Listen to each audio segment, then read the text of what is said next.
Dans la cour de récréation, jeux de ballon pour les garçons, jeux de main pour les filles et pourtant, un invité exceptionnel est attendu à l'école. Dans le cadre des petits bouquineurs et dans une ambiance surexcitée, les élèves de l'école Jules Ferry sont impatients de rencontrer Stéphane Girel, l'illustrateur de livres qu'ils adorent.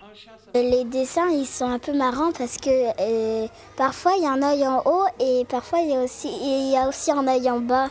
Parfois sur ces dessins, il y a plein de couleurs. Pendant 4 mois, les enfants ont exploré l'univers merveilleux de ces ouvrages. Avec l'aide de leurs professeurs, ils s'en sont même inspirés pour offrir à Stéphane une journée pleine de surprises.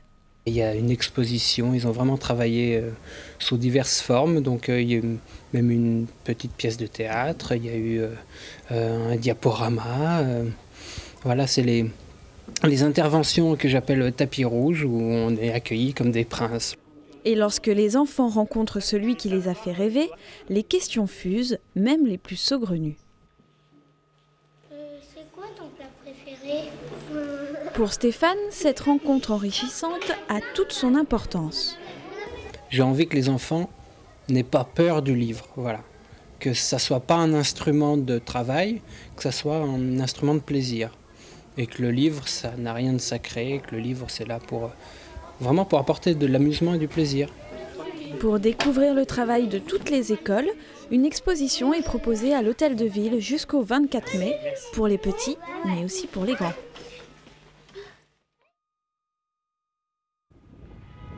On peut être atteint du glaucome sans le savoir. Cette maladie insidieuse, silencieuse, progresse dans un premier temps sans gêner la vision.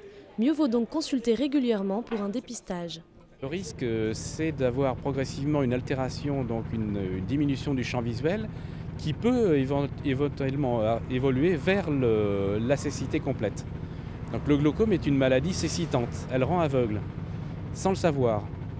L'opération intitulée « Préserver votre vue » a pour but de détecter à temps un glaucome.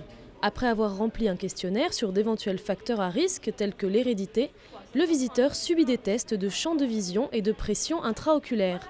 À la sortie, un médecin commente les résultats.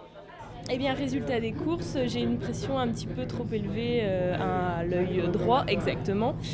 Ce qui fait qu'on m'a conseillé d'aller voir un ophtalmo pour faire des examens complémentaires.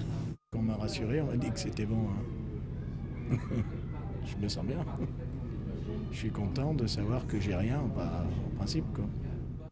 L'an dernier, à bord du camion, 239 personnes ont pris connaissance d'un glaucome qu'ils ont pu soigner à temps.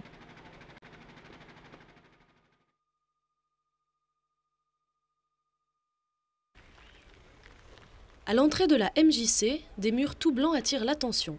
Depuis fin avril, les élèves prennent leurs cours de musique dans des salles réservées à cet effet, tandis que la nouvelle salle d'expression accueille exclusivement les danseurs. Les profs sont soulagés. Il y avait des cours de piano qui se passaient dans le bureau de comptabilité, des cours qui se passaient dans mon bureau à moi, des cours de musique, je veux dire, des cours d'instruments. Donc là, on a 4 box individuelles et complètement insonorisées. Donc là, c'est vraiment très très bien. Et puis ça va nous permettre de développer encore plus, puisqu'on ne pouvait plus développer, on était vraiment saturé. L'ancien bâtiment a lui aussi subi un lifting. La salle de concert qui l'abrite bénéficie désormais d'une acoustique optimale qui ouvre la voie à des projets plus ambitieux.